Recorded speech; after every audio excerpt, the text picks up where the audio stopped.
नमस्कार, मैं हूं आपके साथ सोनम राय और आप देख रहे हैं खबर उत्तराखंड। बुलेटिन में आपका स्वागत है। चलिए बुलेटिन की शुरुआत करते हैं। उत्तराखंड के मुख्यमंत्री पुष्कर सिंह धामी ने प्रांतीय रक्षक दल के स्थापना दिवस पर देहरादून में आयोजित रैतिक परेड की सलामी ली और आपको बता दें पीआरडी जवानों को शुभकामनाएं भी दी। सीएम धामी ने कहा कि आपदाओं और आपात स्थितियों में जो है पीआरडी जवानों को योगदान बेहद महत्वपूर्ण है। कार्यक्रम में प्रदेश की खेल मंत्री रेखा आर्या भी मौजूद रही। पीआरडी जवान बाढ़, भूकंप और भूस्खलन जैसे प्राकृतिक आपदाओं के दौरान राहत और बचाव कार्यों में अहम भूमिका निभाते हैं। इसके साथ ही वे सैन्य बलों की सहायता, कानून व्यवस्था बनाए रखने और वन संरक्षण, सड़क निर्माण और अन्य सामुदायिक व विकास कार्यों में भी तैनात किए जाते हैं।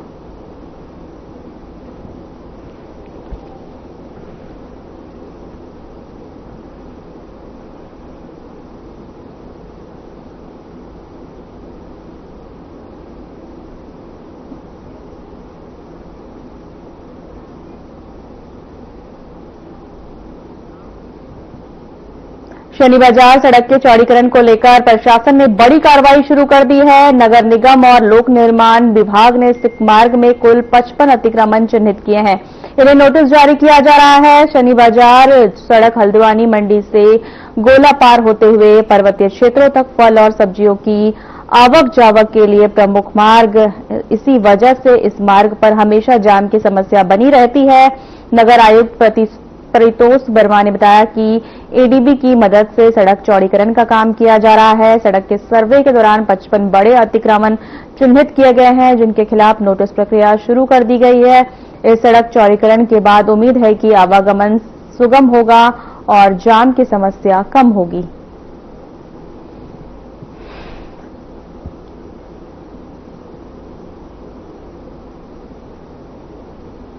जो यहाँ पे पानी निकासी का कार्य यहाँ पे किया जा रहा है, जल निकासी का।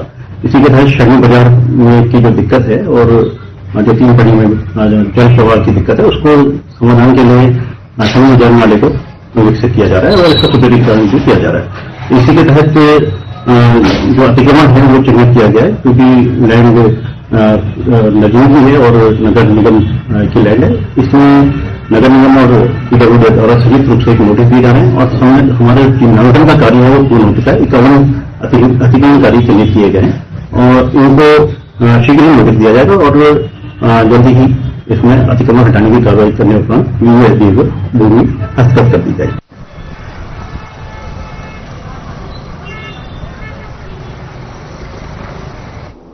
कांग्रेस प्रदेश अध्यक्ष पद संभालने के बाद अब गणेश गोदियाल की नई टीम के गठन का इंतजार किया जा रहा है। दिल्ली से लौटे पीसीसी अध्यक्ष गणेश गोदियाल ने बताया कि राष्ट्रीय नेतृत्व के साथ बैठक में प्रदेश कार्यकारिणी को लेकर विस्तार से चर्चा हुई। हालांकि अभी कार्यकारिणी की घोषणा नहीं की गई है। उन्होंने कहा कि फिलहाल 14 दिसंबर को दिल्ली में आयोजित होने वाली रैली की तैयारियों पर फोकस किया जा रहा है, जिसके लिए मैदानी क्षेत्रों में विशेष रूप से काम किया जा रहा है।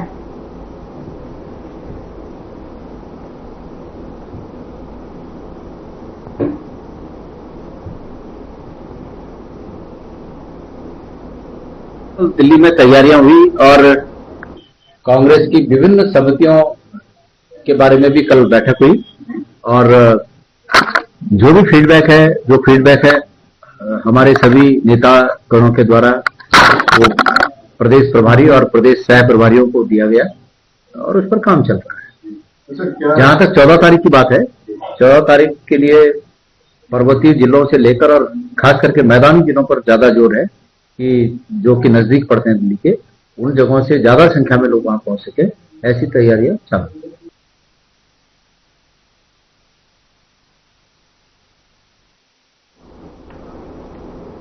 देहरादून में अवैध गैस रिफिलिंग की शिकायतें लगातार सामने आ रही है। जिला पूर्ति विभाग मामले पर कार्रवाई तो की जाती है, लेकिन अब इसे पूरी तरह से रोकने के लिए विभाग बड़े स्तर पर अभियान शुरू किया जा रहा है। जिला पूर्ति अधिकारी के अग्रवाल ने कहा कि जहां भी अवैध रिफिलिंग की जानकारी मिलती है तुरंत सूचित करें ताकि दोषियों पर कड़ी कार्रवाई की जा सके।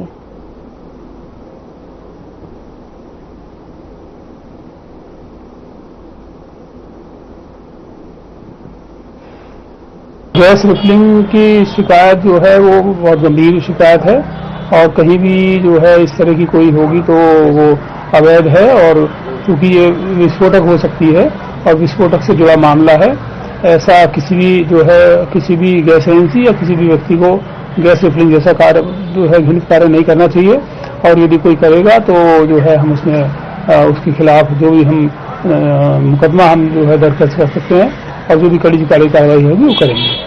पिछले समय में भी हमने जो भी मामले हमारे संज्ञान में आए हैं हमने उसे पकड़ते हुए और उसमें जो है मुकदमे दर्ज किए हैं।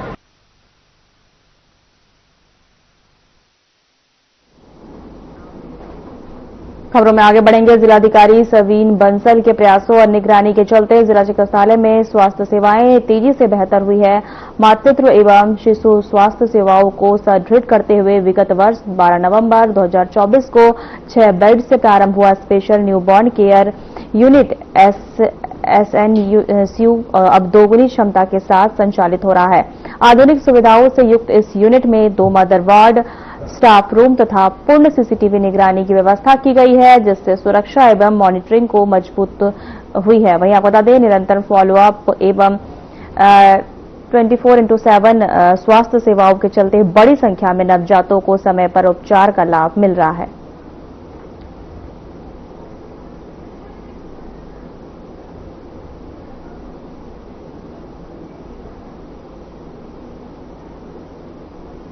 राजधानी का जिला है। यहाँ पर अभी तक हमारे जिले के किसी भी अस्पताल में सरकारी सिस्टम में SNCU नहीं था।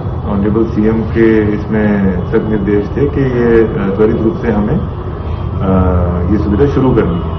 तो इसी क्रम में लास्ट ईयर सारे संसाधन उपलब्ध करवाते हुए डॉक्टर्स नर्सिस की रिक्रूटमेंट करते हुए हमने 6 बेड का SNCU शुरू किया था। तो आज की तिथि में वो 6 से 12 बेड हमारे SNCU हो गए हैं और अब 24 घंटे वो ऑपरेशनल रहता है। वहाँ पे 24 घंटे की ड्यूटीज लगती हैं और 12 बेडेड SNCU हमारा सुचारू रूप से कार्य करता है।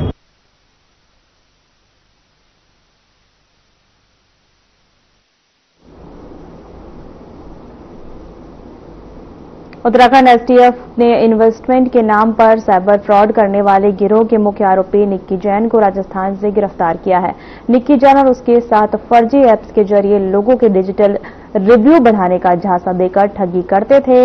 यह गिरफ्तारी देहरादून के एक व्यक्ति की शिकायत पर की गई थी, जिसके बाद STF ने मामले की जांच शुरू की। काफी समय तक तलाश करने के बाद पुलिस ने निक्की जैन को राजस्थान से पकड़ लिया। हालांकि आपको बता दें उसके 5 साथी अभी भी पुलिस की पकड़ से बाहर हैं। वहीं STF का कहना है कि जल्द ही बाकी आरोपियों को भी गिरफ्तार कर लिया जाएगा।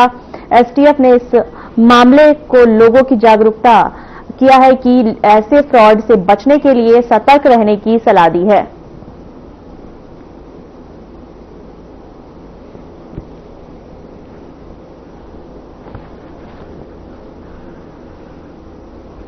ये आपको एक कोई भी नॉर्मली मैं बहुत बार ये बता चुका हूं कि जो भी डिजिटल और साइबर फ्रॉड्स होते हैं हमारे, ये पहले आपको एक व्हाट्सएप या टेलीग्राम के जरिए एक लिंक भेजेंगे। ये लिंक भेजने के बाद वो लिंक आप खोलेंगे, या तो APK फाइल होगी तो आपका फोन हैक हो जाएगा, आपका डेटा चला जाएगा। दूसरी चीज क्या होगी, वो लिंक से ऐप डाउनलोड होगी। उस ऐप के जरिए वो सारा ऐप एक होता है जो ये पीछे से बैकग्राउंड ही मैनेज करेंगे। आप अगर इसमें इन्वेस्ट करेंगे तो आपको दिखेगा कि 5,000 रुपए आपने डाले तो आपके 10,000 हो गए। बस वो खाली ऐप में ही दिखेगा और वो ऐप ये जो क्रिमिनल्स और फ्रॉडस्टर्स होते हैं ये मैनेज करते हैं। तो वैसी ऐप ये आपसे डाउनलोड कराएंगे लिंक भेज के और फ्रॉड करेंगे। टेक्निकल टीम है, तू भी बैठ जा भाई।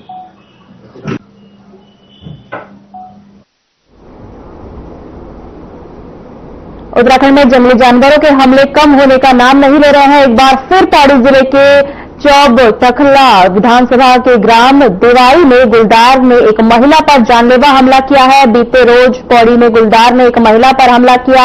हमले के दौरान आपको बता दें स्थानीय युवा अंकित कंडारी ने अपनी जान जोखिम में डालकर बहादुरी दिखाते महिला को गुलदार के चुंगल से छुड़ाया। गंभीर रूप से घायल महिला को पहले ग्रामीणों की मदद से प्राथमिक उपचार दिया गया। महिला की हालत नाजुक होने पर जिलाधिकारी पौड़ी के निर्देश पर एयर एम्बुलेंस से एम्स ऋषिकेश रेफर कर दिया गया है, जहां चिकित्सकों की टीम उसका इलाज कर रही है। वहीं पहाड़ी क्षेत्रों में लगातार बढ़ रहे गुलदार के हमलों से ग्रामीणों में भारी आक्रोश है।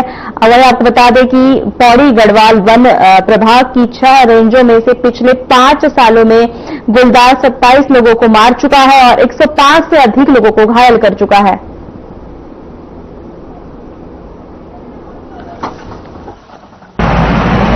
क्षेत्र में ग्राम देवराड़ी तल्ली में ये सूचना मिली थी कि वहां पे लेपर्ड ने किसी महिला पे हमला कर दिया है और उनकी हालत मतलब वो इंजर्ड थी और सीरियस भी थी। तो उसके क्रम में हम लोगों ने वहां पे एयर एम्बुलेंस जो एम्स ऋषिकेश से कोऑर्डिनेट करके वो एयर एम्बुलेंस भी आ चुकी है और अभी थोड़ी देर पहले ही वो उनको वहां से रवाना भी कर दिया गया है। तो उनको जो भी बेस्ट इलाज होगा वो देने की कोशिश भी की जा रही है और एम्स से भी कोऑर्डिनेशन हो चुका ऑलरेडी और अभी डीएफओ को भी मौके पर जाने के लिए बता दिया गया था, तो वो भी पहुंच चुके हैं और आगे इस प्रकार की घटना ना हो उसके लिए मिटिगेशन मेजर्स पूरे लिए जा रहे हैं। जैसे कि विकासखंड पोखड़ा के अंतर्गत विधानसभा चौटाखाल ग्राम देवराड़ी में जो है एक बहुत ही दर्दनाक घटना हुई, जिसमें कि गुलदार ने एक बार पुनः कंचन देवी वाइफ ऑफ अर्जुन सिंह को जो है अपना निवाला बनाने की कोशिश की। वो तो शुक्र है कि आज उसका भाग्य था कि वहां पे अंकित कंडारी करके एक लड़का जिसने जो है उसको गुलदार के निवाले से छीन के बचाया और उसके बाद जो है उसको प्राथमिक स्वास्थ्य केंद्र पोखड़ा लाया जाता है, वहां पे फर्स्ट एड दिया जाता है और उसके बाद वहां से हंस फाउंडेशन हॉस्पिटल में जो है उसको भेजा गया। आज बहुत ही आक्रोशित जो है पोखड़ा में लोग रहे और लोगों ने जो है बहुत ज्यादा वहां पे हंगामा किया, घिराव किया, डीएफओ का घिराव किया, रेंजर का घिराव किया और उसके बाद जो है कुछ बातों पे जो है बनी है बात। देखो अब सरकार क्या करती है, बात सरकार, राज्य सरकार और केंद्र सरकार पे है।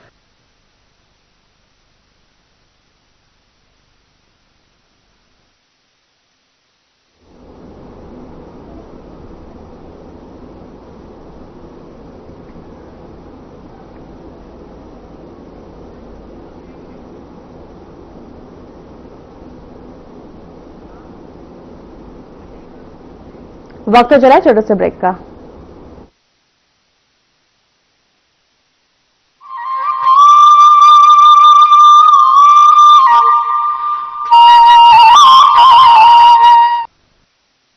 कुछ लोग खाते पीते तो बहुत बढ़िया है पर फिर भी उनकी सेहत नहीं बनती। पिचके हुए गाल हैं, हड्डियां निकली हुई हैं, पैंटें ढीली हैं, कपड़े जचते नहीं, कोई पर्सनैलिटी नहीं। ऐसे लगता है उधर से खाए जा रहे हैं उधर से निकले जा रहा है, क्योंकि उनका पाचन तंत्र खराब है और जब तक के पाचन तंत्र दुरुस्त नहीं होगा वो जितना मर्जी अच्छे से अच्छा खा ले उनकी सेहत नहीं बन सकती। इसलिए हमारी संस्था सन्यासी आयुर्वेदा ने एक ऐसी दवा का निर्माण किया है जो कि आपके लिवर को, आपके पाचन तंत्र को दुरुस्त करने का काम करती है, ताकि आप जो भी खाएं उसका पूरे का पूरा निचोड़ आपके शरीर को लगे, आपकी भूख बढ़े, खाया पिया सही से लगे, नया खून बने, हड्डियों में जान आए, वजन बढ़े और आप मोटे तगड़े खूबसूरत पर्सनैलिटी के मालिक बन जाएं। सिर्फ 655 रुपए की पूरे 1 महीने की दवा होती है और आप इसे घर बैठे 01145454545 पर फोन करके दवा मंगवा सकते हैं।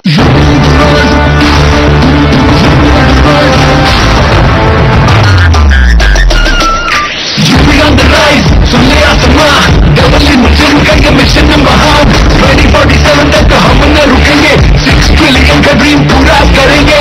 मथुरा की गलियों में गूंजे है राधा, अयोध्या में दूर हुई मंदिर की बाधा, काशी प्रयागराज की गोल्डन चमक, यूपी सरकार की गूंजे धमक। सड़कों पर फर्राटा फिक्रलेस बिल्कुल बिंदास, एक्सप्रेस वे पर साइंस आए पूरा विश्वास। विकसित यूपी की बढ़ गई प्यास, 2047 का ये विजन बहुत खास। माफिया का दी एंड, फियर गॉन, योगी राज में लॉ एंड ऑर्डर हुआ स्ट्रॉन्ग, बेखौफ घूमे जनता गुंडों पर मार, नया यूपी तोड़ रहा पुरानी दीवार। यूपी ऑन द राइज, सुन ले आसमां, डबल इंजन का ये मिशन महान, 2047 तक हम न रुकेंगे, 6 ट्रिलियन का ड्रीम पूरा करेंगे।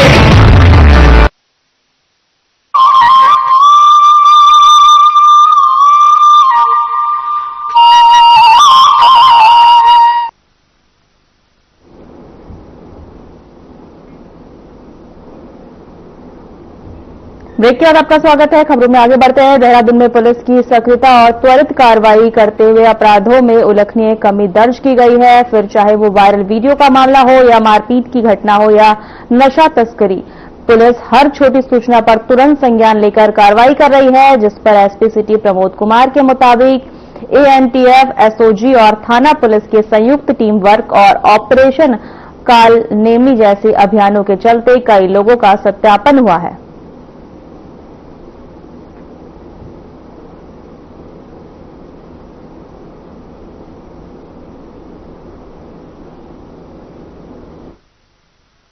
जैसे विगत दिन आपने देखा होगा कि देहरादून पुलिस के द्वारा बड़ी तत्परता से जो भी छोटे से छोटा मामला संज्ञान में आता है, चाहे कोई वीडियो वायरल का होता है या ही कोई मारपीट का मामला होता है, तो तत्काल उस पर संज्ञान लिया जाता है और विधिक कार्रवाई तत्काल की जाती है। और इसी का कारण है कि जो इस प्रकार के जो वीडियो वायरल होते थे, मारपीट के मामले सामने आते थे, नशा तस्करी के मामले सामने आते थे या नशाखोरी के मामले सामने आते थे, तो उस पर काफी हद तक हम लोगों ने ब्रेक लगा लिया है।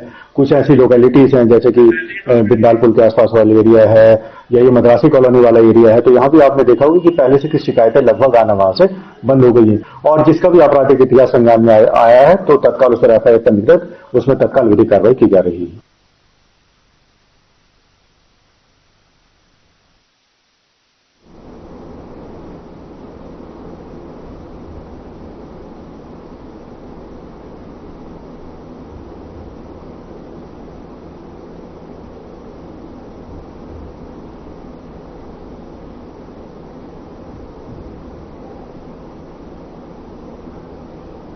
ऋषिकेश के सरकारी अस्पताल में 25 वर्षीय युवक प्रदीप लेखवार की संदिग्ध हालात में मौत के बाद पोस्टमार्टम को लेकर परिजनों और पुलिस के बीच जमकर हंगामा हुआ। डॉक्टरों ने मामले को संदिग्ध मानते हुए पुलिस को सूचना दी कि जिसके बाद पुलिस ने शव को पोस्टमार्टम कराने की तैयारी की, लेकिन परिजन इसे प्राकृतिक मौत बताते हुए पोस्टमार्टम के सख्त खिलाफ रहे और सुबह 8 बजे से दोपहर 1 बजे तक हंगामा करते हुए परिजन एसडीएम ऋषिकेश से पोस्टमार्टम न कराने की अनुमति लेकर आए। इसके बाद पुलिस ने नियमों के तहत बिना पोस्टमार्टम शव परिजनों को सौंप दिया।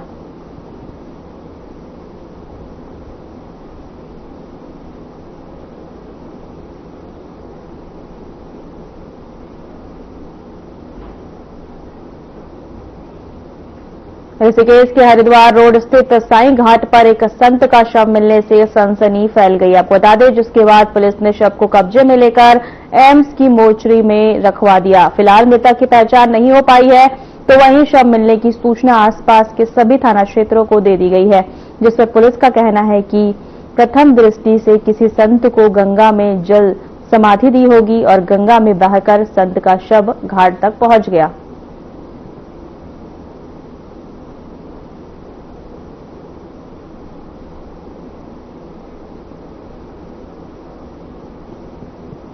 लालकुआं कोतवाली क्षेत्र के अंतर्गत हल्दू चौड़ स्थित बच्ची धर्मा, दुमका, बंगर और गोपीपुरम गांव में इन दिनों हाथियों का आतंक जंगलों से निकलकर आबादी वाले इलाकों में पहुंच रहे हैं, जहां फसलों को भारी नुकसान पहुंच रहा है। साथ ही इस दौरान हाथी लोगों के घरों में क्षतिग्रस्त करने में लगे हैं, जिस पर ग्रामीणों ने वन विभाग से हाथियों से निजात दिलाने की मांग करते हुए उनके नुकसान की भरपाई की भी मांग की है। तो वहीं मौके पर पहुंचे कनिष्ठ उप प्रमुख कमल भंडारी ने किसान गिरीश चंद्र जोशी सहित अन्य किसानों में हुए नुकसान का जायजा लिया।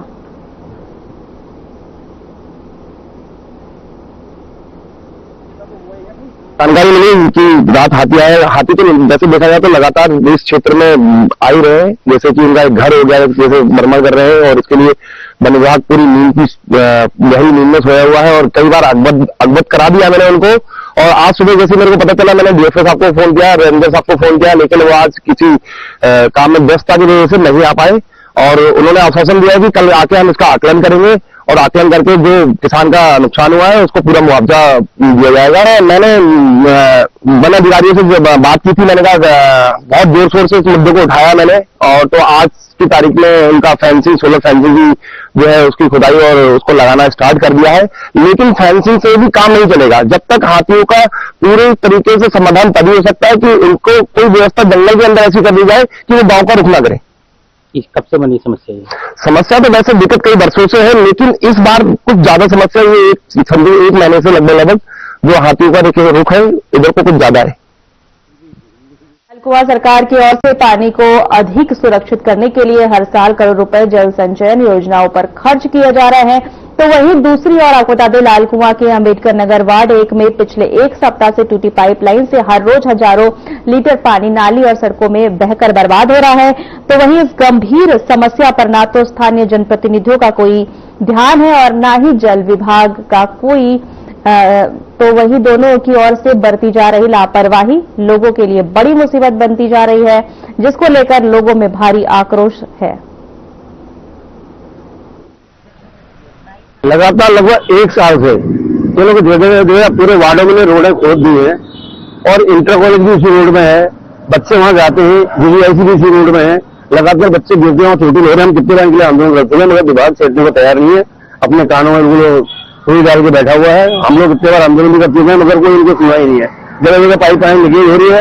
आजकल बच्चों के स्कूल का टाइम है, सुबह पानी नहीं आ रहा है, आजकल 8-9 बजे पानी आ रहा है, लगातार कभी वाल लीक हो गया, कभी कुछ लीक हो गया, पता नहीं कैसे लाइन डाल रहे हैं। इतना पैसा जब आ रहा है तुम्हारे पास वर्ल्ड का हर चीज का आ रहा है तो उसके बाद भी क्यों खराब है?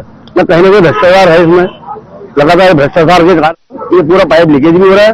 जबकि पहले एक पानी की टंकी थी पूरे लाल कुआं में, उसके बाद भी इसमें 4 पानी आता, 3 टाइम पानी आता। अब लाल कुआं 5 पानी की टंकी हुई, उसके बाद भी पेयजल स्थिति बहुत ही बुरी है। यहाँ पर पूरा विभाग भ्रष्टाचार में आंकड़ डूबा हुआ है, सरकार भी भ्रष्टाचार में आंकड़ डूबी हुई है।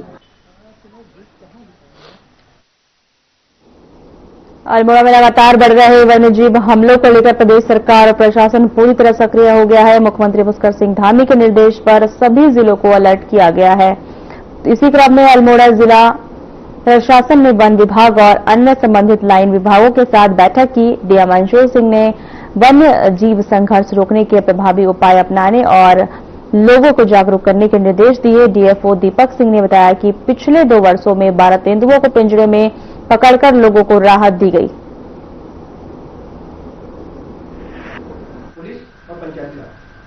ह्यूमन वाइल्ड लाइफ कॉन्फ्लिक्ट की जो समस्या है उसी के लिए आज हमने जिलाधिकारी की अध्यक्षता में एक बैठक करी है, जिसमें समस्त संबंधित विभाग प्रतिभाग किए हैं। आज बड़े क्लियर शब्दों में लोगों को बताया गया है कि ये जो कॉन्फ्लिक्ट को कम करने के लिए सबको आगे आना है, सबको अपना अपना सहयोग देना है। और जैसा आपने बोला कि जो लेपर्ड्स के काउंटिंग की जो बात चल रही है, तो अभी टाइगर सेंसस हो रहा है, उसके साथ हम लेपर्ड की काउंटिंग भी करते हैं। लेकिन चूंकि टाइगर की जो एरिया है अभी हमारा मोहान रेंज है उधर ही करते हैं, तो आगे के दिनों में प्रयास ये रहेगा कि अन्य क्षेत्रों में भी हम लेपर्ड की काउंटिंग के बारे में प्रयास करें। पिछले 2 साल की बात करें तो हमने 12 वैसे लेपर्ड्स को। फिलहाल हमारे खास बुलेटिन में इतना ही। नमस्कार।